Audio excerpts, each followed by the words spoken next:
અમુક પ્રશ્નોને ધ્યાનમાં રાખીને આજે કોલેસ્ટ્રોલ પર વાત કરીએ.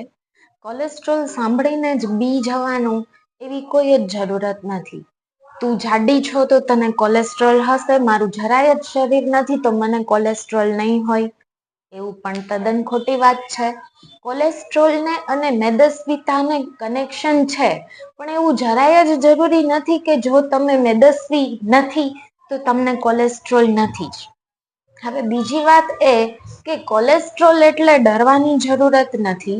કોલેસ્ટ્રોલ એક મીણ જેવો ચીકણો પદાર્થ છે કે જે નોર્મલી બધા જ હ્યુમન બોડીમાં રહેલો છે અને એ આપણા શરીર માટે ખૂબ જ જરૂરી પણ છે.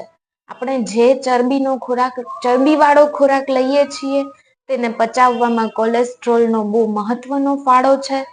શરીરમાં રહેલા અમુક હોર્મોન્સને સિક્રિટ કરવામાં પણ કોલેસ્ટ્રોલ મદદરૂપ છે.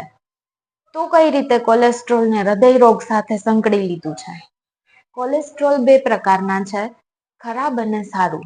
ખરાબ કોલેસ્ટ્રોલને કંટ્રોલ કરવાનું છે, સારું કોલેસ્ટ્રોલ વધારવાનું છે.